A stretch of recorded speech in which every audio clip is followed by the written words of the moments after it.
we are going to discuss the third lecture of the PRC2 course under the heading of Economical Structural Systems, and this lecture is also the third lecture and the final lecture of your chapter number 1, where we were discussing the structural systems to be used in RCC structures.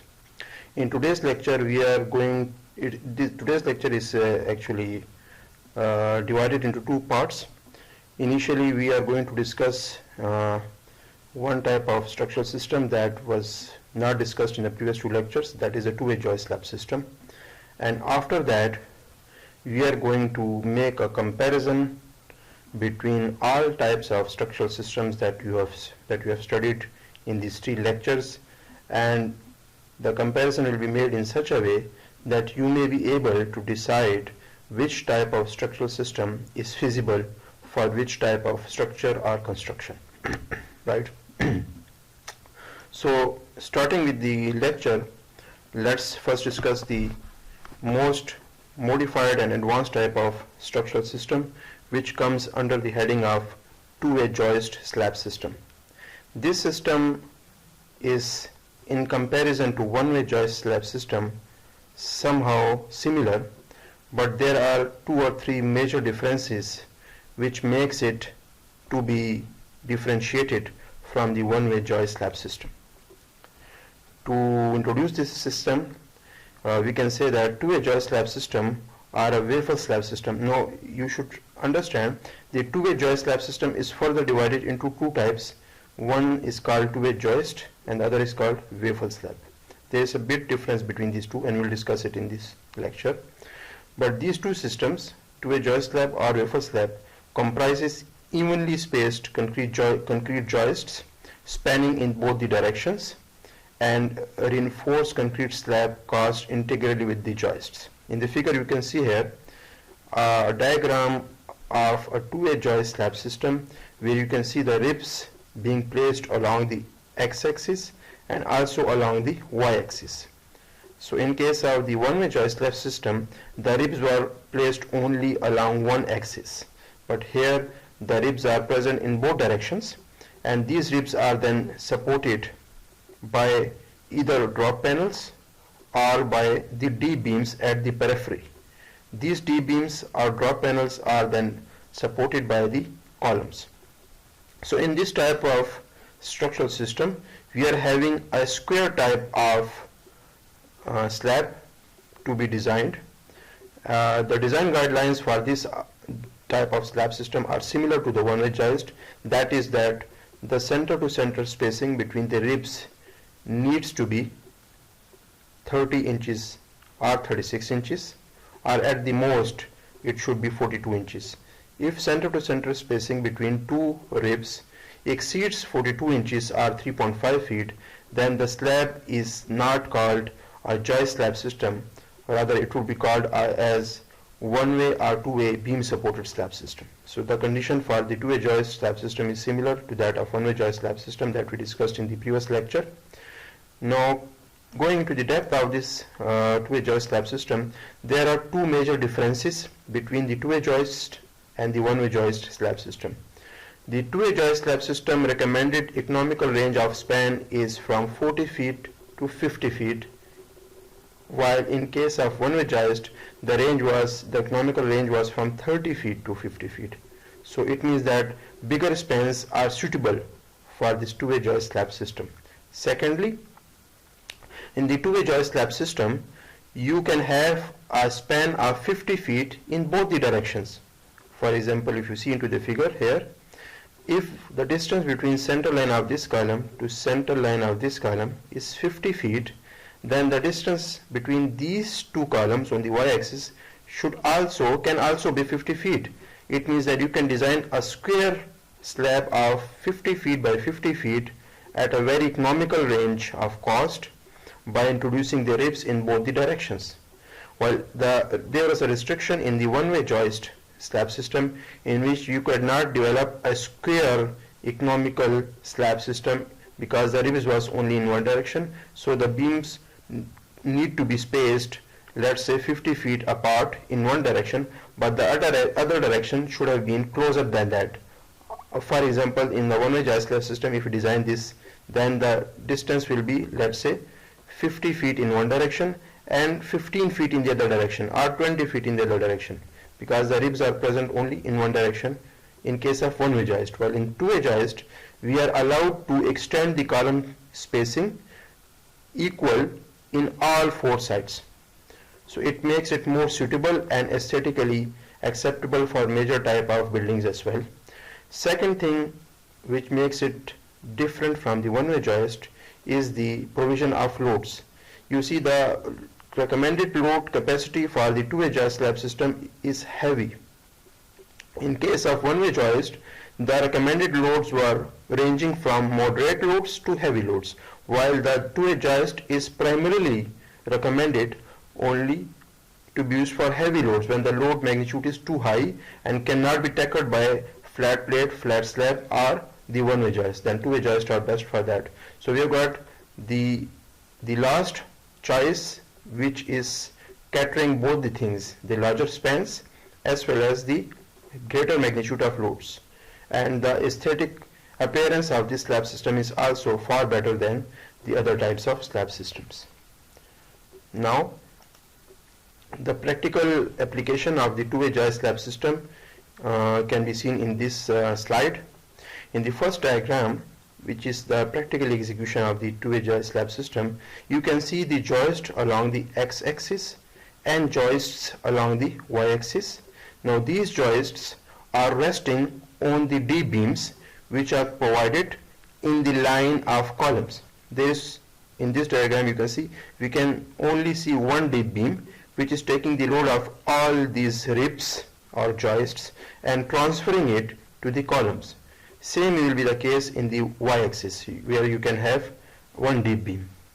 So this is called two-way joist slab system. But most probably, if these D-beams at the periphery are replaced by the drop panels directly transferring the load from ribs to columns, then this type of joist slab system is mostly called as waffle slab system or waffle slab system. In waffle slab, we mostly provide the drop panels instead of the D-beams. And second thing which you can see in this third figure is the arrangement of ribs. It is not always necessary to arrange the ribs along the x-axis and along the y-axis parallel to the direction of the grid. You can also arrange the ribs diagonally or inclined to the x and y-axis, as it can be seen in the third figure, which makes it more appropriate and more attractive. And mostly the architects suggest this type of joist arrangement in gathering halls and commercial buildings or malls, which makes it aesthetically much more attractive, and we don't need any false ceiling in this type of slabs, which also reduces the cost of the false ceiling. So these are the three practical applications of two-way joist slab system. And now you are in a condition to differentiate between the one-way joist and two-way joist, right? So two-way joist system means the ribs in both the direction along the x-axis and along the y-axis, while the one-way joist can have ribs only along the y-axis or along the x-axis. Second thing is the loading magnitude, which is preferred to be on the higher load when you are designing a two-way joist slab system. But in one-way joist slab system, you cannot have the moderate to heavy loads to be more than what can be allowed. So it is less economical, one-way joist slab system, while two-way joist slab system is comparatively more economical, considering the extension of greater spans and provision of greater magnitude of loads.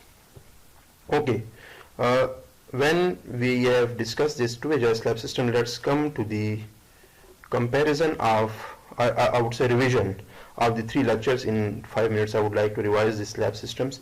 We have discussed the flat slab, flat plate, beam supported slabs, and the one-way and two-way joist slab system. Now we are actually discussing these 6 slab systems for different types of structures, and these can be used according to the type of load and type of the span length. Now there is another unique system which is not called a slab system, rather I would say it is arrangement of two types of materials to be arranged together. When you mix the concrete members of design with steel members of design, then we can have a composite slab system which can have RCC slab, as it can be seen in this figure, and we can have steel beam and steel columns.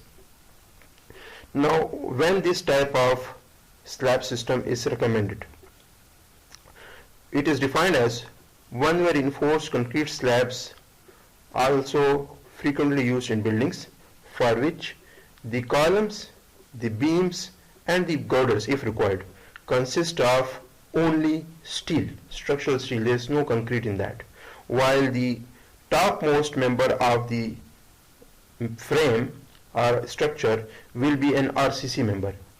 So in this case what's happening is that a steel structure consists of, let's say, steel columns, steel beams and steel decks.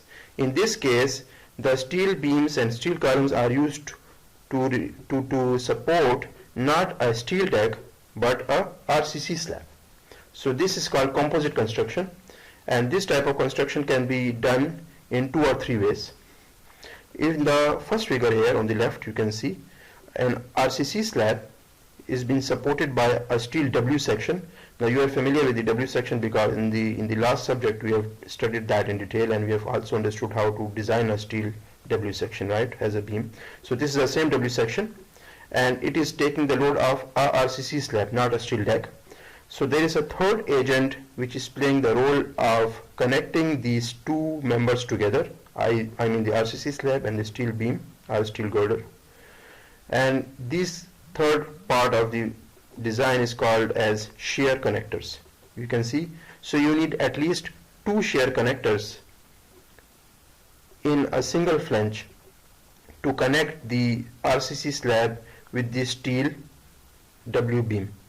And these shear connectors are spaced equally along the length of the beam depending on the type of the structure, the magnitude of loading and the length, span length.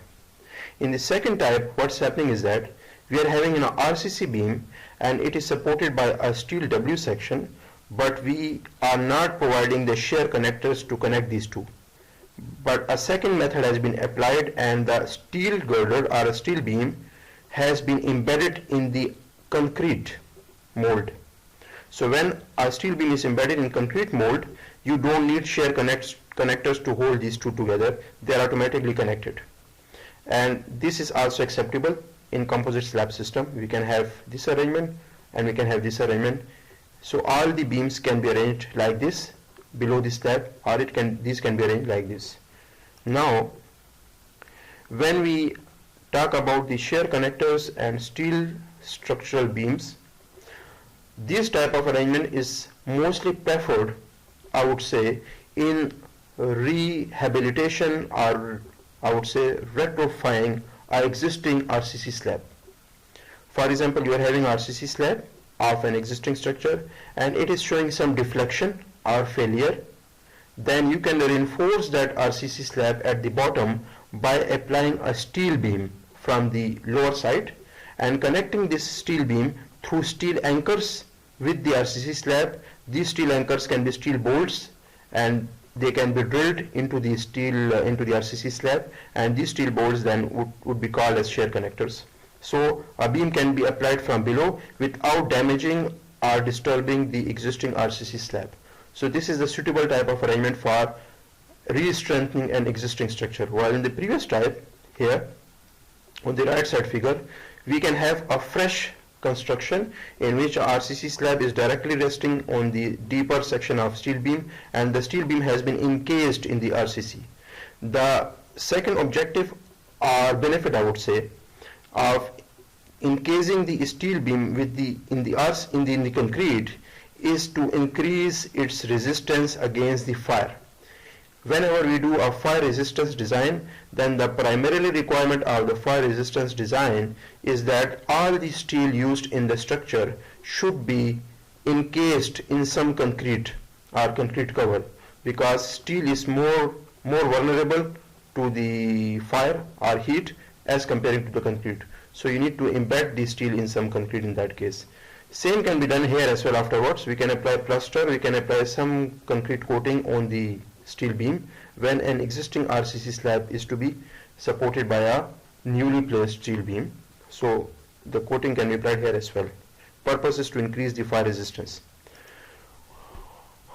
So discussing this composite construction of RCC slab steel beams, now we come to the end. In this chart here, we have got two types of readings and the comparison between various types of structural system. On the x-axis or abscissa, we are getting the span lengths. For example, span 20 feet, 25 feet, 30, 35 up to 50 feet. While on the ordinate, the relative loads have been placed. The main type of loads are the live loads, which vary from building to building. So these are being ranged from 0 pound per square foot to 100 pound per square foot. Now here you can see if your span length is from 20 feet to 30 feet, right? The distance between column to column, and your magnitude of live load is not greater than 50 psf, then the recommendable type of slab system for that type of structure would be number one, the flat plate or the flat slab or the one-way two-way joist as well. But if the span length is not exceeding 30 feet in the structure, anywhere in the structure, then the recommendable type is only flat plate, provided that your magnitude does not exceed 50 pound per square foot. So this includes all types of residential buildings, the private buildings, the residential apartment buildings, and the residential living suites, something like this. All the restaurants as well, the hotels, the rooms of the hotels also come in this category, where the loading magnitude is always not more than 50 psf. But if your loading magnitude is 50 psf and your span length increases from 30 feet, then flat plate is never recommendable. Even at the smaller magnitude of load, you cannot place the flat plate if your span length is greater than 30 feet. But if it is between 30 to 35 feet, then you can replace the flat plate with flat slab in that structure. Now when I am naming these types of structures like flat plate, flat slab, joist slab, you are familiar with all these three types of structures or four types of structural systems, because we have discussed that in the previous two lectures or in 3 lectures. So now we are directly going into the conclusions. So flat plate can be replaced by flat slab if your span length is not less than 30 feet, it is more than 30 feet. And if the span length is more than 35 feet, then from 35 to 50 feet, you cannot place a flat slab or a flat plate structural system in a structure or in a building when even the load magnitude is smaller. You cannot provide these two. You have to go for this one-way or two-way joist slab system. The reason behind is the loads are controlled, but the span length is very much out of range as far as the flat slab and flat plate is concerned. But this can easily be accommodated under this category, one-way and two-way joist slab system. And I would recommend that if your span length is 50 by 50 feet, for example, then two-way joist slab system is more recommendable than the one-way joist slab system. And if the span length is, let's say, 20 by 50 feet, then I would say one-way joist slab system is more recommendable than the two-way joist slab system. Now going at the second bar of the chart, where the loading magnitude has been reached to a maximum value of 100 psf or more than 100 psf. Now in this category, the residential buildings or the apartment buildings or the flats are not included, because the residential buildings can never have a live load magnitude up to 100 psf or more than that. So this is actually representing the commercial buildings or the gathering halls, the libraries, the workshops, the industrial areas, where the live load magnitude is far greater than the magnitude as compared with the residential buildings. So in that case, the flat plate range has been reduced further, and if you see on the x-axis, You can only praise or you can recommend a flat plate slab system if the span range is 25 feet or smaller. If it is more than that, you cannot provide, stop it. You cannot provide a flat plate, no chance. But you can provide flat slab. The green shade here, which is representing the flat plate, has been replaced by a greater yellow shade, which is representing the flat slab. But the flat slab again can maximum be provided for a greater loading up till a span length of 35 feet. If the span length is more than that, then you can also not provide this slab type of slab system. You have to go again for the one-way and two-way joist slab system. So the conclusion, if your span length is 20 by 20 feet, here the starting span is 20 feet. If your span length is 20 by 20 feet or 15 by 15 feet or 10 by 10 feet, which is not shown in this graph, then you should not go for a modified slab systems like flat plate, flat slab, joist slab. You should go for a simply beam supported slab systems that we discussed in the first lecture. This includes the one-way slab and two-way beam supported slab. But if your span length is exceeding 20 feet, then the beam supported slabs are uneconomical and you should go for one of these four types. But when the span length increases as well as the magnitude of load increases, then you can summarize or you can remove the you can see the not allowed part of the slabs. You can go for the recommended part of the slab systems, which is the two-way joist and one-way joist.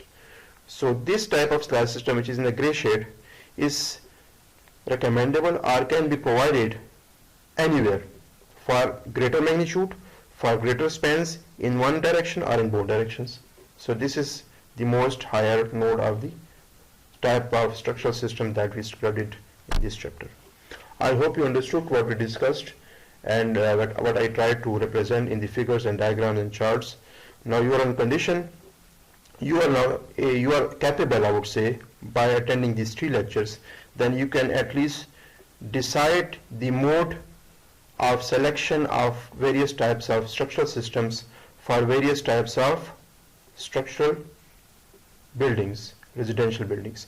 We have not discussed the infrastructures like bridges or flyovers in this chapter.